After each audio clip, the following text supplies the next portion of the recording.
Chapter 19, Treatment, Prevention. I always remember as a kid, my mother saying that prevention is better than cure. She meant that you could think before you act, and then you will have not to cure anything.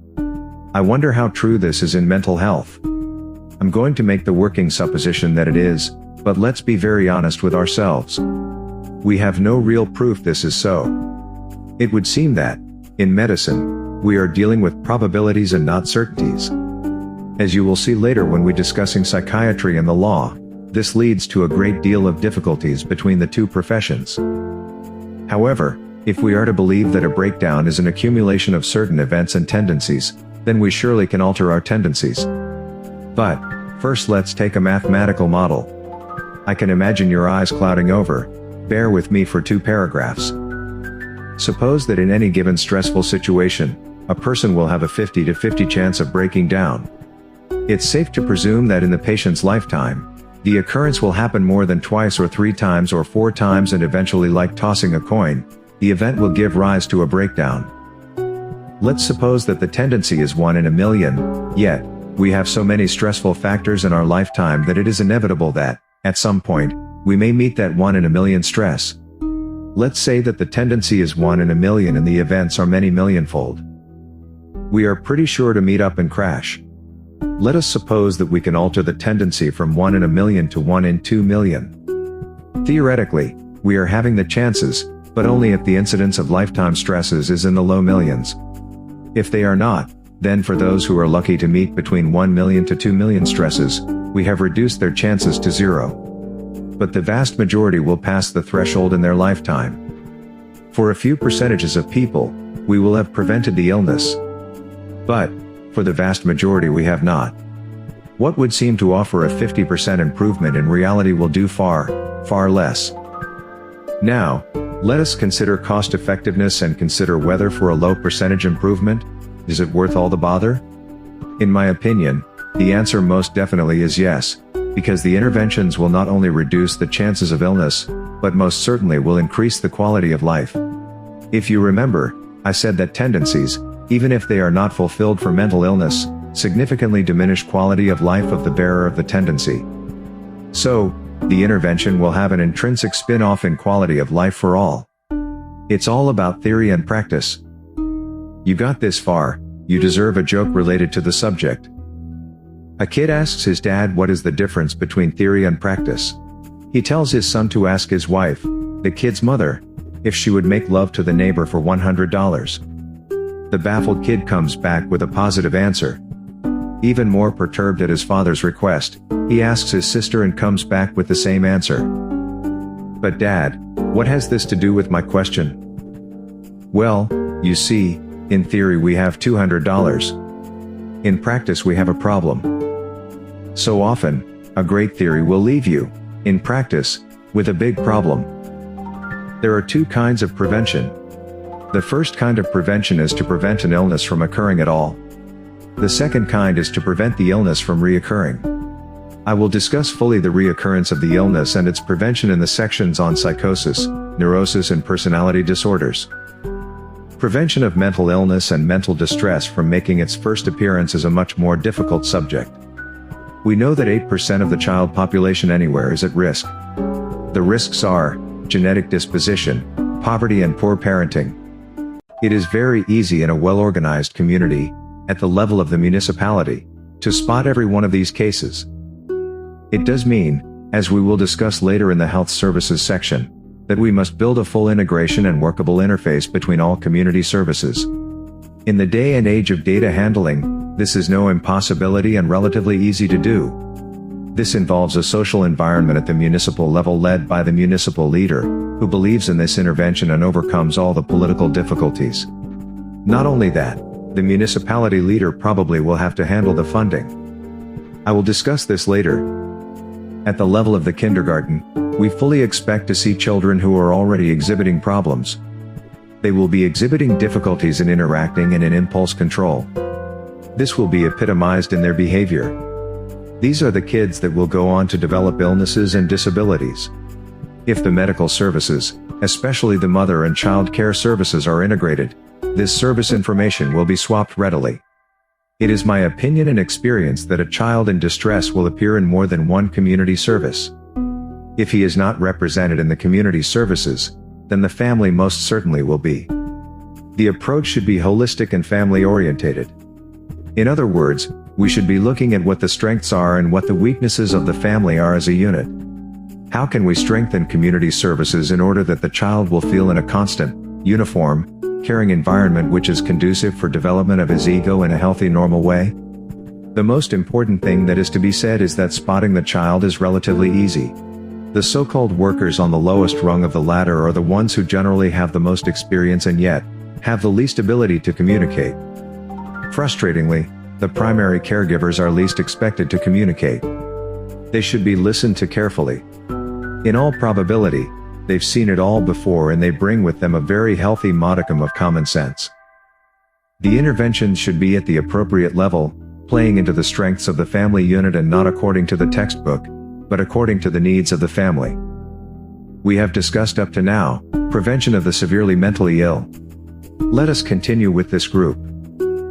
There are several forms of preventive medicine. The first form is to prevent the illness itself, which we have discussed above. The second form is to prevent the illness from reoccurring when it has occurred for the first time. It is essential to understand that any person undergoing an acute psychotic breakdown has already shown that the tendency exists, and we know that it is most likely to occur within 1 year. We also know that if you can stretch the break after the first psychosis longer than 5 years, you have a pretty good chance of preventing it altogether. In real terms, this means concentrating on this patient. The first psychosis, in the first year after hospitalization, should be and must be our prime target. If we were taking in probabilities of 8% in population of severely disturbed children who will amongst them develop schizophrenia, here we are talking about a smaller population with an almost 100% liability if they are not treated and supported. How do we do this? There are two answers. First, the patient must be made aware of exactly what can happen to himself and what the possible treatments are for the patient. The second part of the answer is to make damn sure that the services are arranged so that they know how high a priority it is to service these patients. Tertiary prevention is spotting the environment where the patient lives and supporting it. There are two reasons for doing so. We want to make the supporting system as strong as possible and we want to prevent any illness occurring because of the stress induced by having a psychotic member of the family. In the next chapter, we will be discussing treatment for psychotics and all the provisions especially important for the 1 year post-psychotic and even more so, for the first episode post-psychotic in his first year after hospitalization. Of course, psychotics are the most important part of any mental health service provider's problems. But they are not the only problems. Modern statistics say that 20% of the population anywhere will have a major depressive episode in their lifetime. I'm not sure how true this is, but I would say that we do know when a person is in early adulthood, whether he is liable to develop depression. There are two kinds of depression, and I resort to the old kind of nomenclature describing them as psychotic depressions and neurotic depressions. The psychotic should be treated exactly as any other psychotic. They can be detected as having tendencies to the illness. Most of them will exhibit mood swings.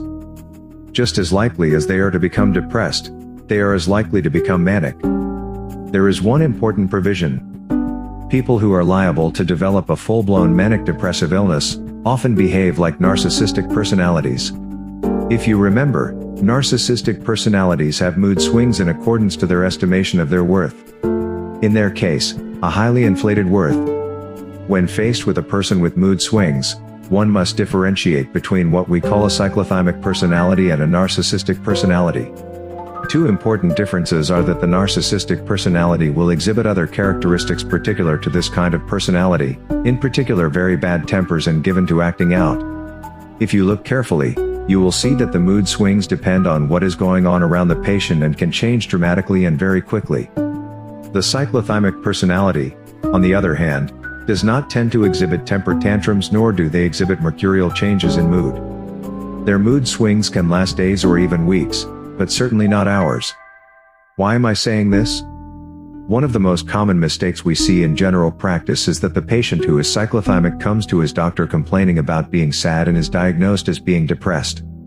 Without testing to see if this is a cyclothymic personality, The doctor will usually prescribe antidepressants and throw the patient straight into a manic episode. Whilst we are on the subject about giving antidepressants as some kind of elixir for better life, we should remember that a lot of people who are depressed will not talk about their suicidal ideation, and on being given antidepressants, will receive the drive which they did not have before and could well kill themselves. In fact, they often do. Whilst this may sound draconian, it is my firmly held opinion that if a general physician feels that he is to prescribe antidepressants, he should either have a firm grounding in mental health or refer the patient to a mental health professional who can ascertain mood swings and their significance, and any lurking suicidal ideation. Let us go back to discussing the large proportion of the population who are, at some time in their life, going to suffer from depression or anxiety. These conditions I call neurotic disorders. About 33% of a doctor's workload consists of these patients. It is a common aspect of all people to try and explain why they have something instead of describing what they have and leaving the professional to make the diagnosis. With the advent of Prozac, we saw a new advent in marketing. Until Prozac, the targeted market was the physician. This in itself is questionable, but with Prozac, the end user and target was the patient. Doctors were placed under an enormous amount of stress by the patient to be given this new wonder drug, and ever since, this has become accepted practice. As you will see later, with the advent of socialized medicine, third-party payment, the doctor is under a lot of pressure to get the patient out the door within a very short period of time. Very often, the doctor succumbs. This is even more pronounced when the doctor himself is under pressure from either the pharmaceutical industry or his own organization to give the drugs, as it's the best thing to do. In fact, it often isn't, and it is probably the worst thing to do in a lot of cases. We will discuss this more fully when we talk about treatment for neurotics. If you remember, when discussing neurotics, I stated quite clearly that what we should do is to try and calm them, then deal with the underlying personality that finds it difficult to cope and will decompensate into the neurosis. I think it is essential to try and change the way people cope. What are their goals in life and in general? It is to see a world which is less and less driven, and we should be trying to live in a more relaxed environment. I know this is far, far away from the realms of psychiatry, and as I have stated often, psychiatry should have nothing to do with politics. So, I will suffice by leaving this point right now. We do know that there are certain events that are particularly hard to cope with. Birth is one such event, as is the death of a spouse, retirement, unemployment, and of course, natural disasters. For the vast majority of these events, you will see that the stressor is immediately discernible when it occurs. Preventive common sense interventions are not only desirable, but essential. If we are to have social services, and we do need social services, then their activities must be delineated by finite priorities. As I will discuss later in services, there should be an integration between the social services and mental health care. Prevention in medicine is a badly neglected subject. It's not sexy, and it doesn't pay anybody. Nobody makes a lot of money out of it, and nobody is going to have the research funded by doing it. The surroundings are not in the hospital, so there are no extra salaries for night duties and being on call. In other words, we have a very good reason for not doing preventive medicine. This is especially so in psychiatry and is particularly disappointing, because as I say so often, and particularly in psychiatry, what you cannot prevent, you will not cure. If I could prevent one illness, it would be psychoses. But we cannot, so we will discuss how we may treat it.